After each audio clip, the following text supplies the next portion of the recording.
Good evening, everyone. How are you going? Happy Thursday night. So, as you can see, tonight's topic is haters are going to hate. And oh my goodness, if you know me, if you're in my inner circle, you know this is one of the things that is a very hot button for me. I don't like hearing about people being trolls. I don't like hearing about other people attacking others. I think it's absolutely despicable behaviour. So I'm also very well aware that there are a number of people that experience being on the receiving end of this from time to time as well. So when I'll speak from my experience, before I had what I call, my proper private practice, I was still in private practice but working elsewhere, and it's just a completely different setup.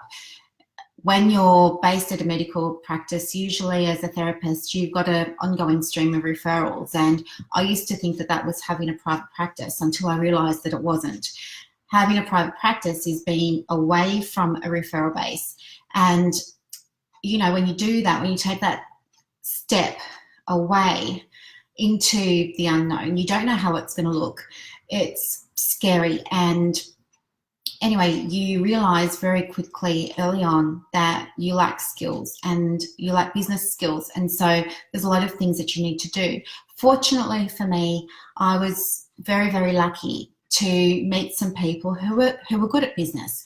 And, they've been in psychology for longer than I have and had very successful practices, and they were doing very, very well for themselves. And I really looked up to these people very, very much, and I valued very, very much everything that they had to say. And I always sought advice from them, and I always took it on board, and they were very, very happy to help me. And then what ended up happening was my practice started building and things were going well. And then lots of other things were happening. There were opportunities that were happening with media and with tenders and with relationships and stakeholder partnerships and investments and all of this sort of thing. And the practice just kind of took off. And I was elated, and I was very, very happy about that. And what ended up happening afterwards was that some people who had been very supportive in the early stages of my fledgling practice then took it upon themselves to try and do things that just weren't very nice. And I'm not going to repeat what they were, but they weren't very nice.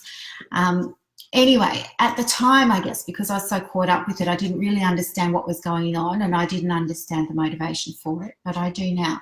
And it's something called tall poppy syndrome. And this is something that I've helped so many people with, but sometimes when you're in it yourself, you don't see it. And today I've spoken to two people that have been through something very similar to myself, hence the topic tonight. So for those of you who don't know, tall poppy syndrome is a social phenomena where people of, good merit are resented, or they're attacked, or they're cut down, or they're criticised because something that they've done has elevated them or distinguished them apart from their peers, and the peers don't like that.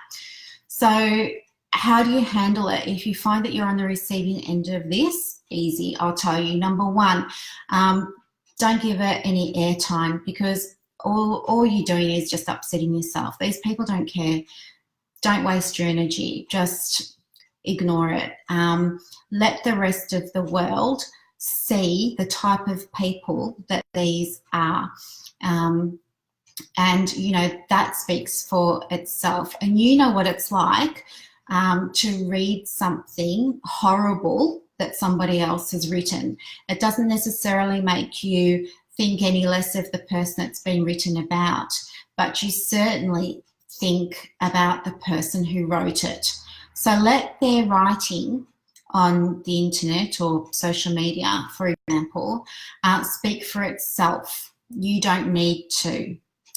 The second thing that I would advise you to do is absolutely support yourself with people that fan your flames, that get you, that love you, that know you, that embrace your ideas, that inspire you, that make you feel $1 million. They're the ones that you want to have in your inner circle now. And the last thing that I would just encourage you to think about is this, it's the old saying, like, it's not you, it's me. I think you should just twist that around, because it's not you, it's them. The fact that, they're attacking you because you're suddenly doing very well says more about them, who they are, their insecurities, their fears, the type of people that they are. And it's absolutely not about you. Something you're doing with your success, or something that you're doing with your talent or your ability or your skill has triggered something in them. And, they need to go and sort that out for themselves so that they can stop doing these horrible things and actually be nice people. If you want help with dealing with negative people, I'll be more than happy to help you. So feel free to come down to the practice. We're in Frankston, or you can give me a call, or you can book online. The name of the practice is called All Psyched Up. And yes, we do online appointments as well for people who are living interstate or intercountry. Anyway, have a lovely night, and don't worry about a thing. You're freaking amazing. It's their problem, not yours. Go and be awesome.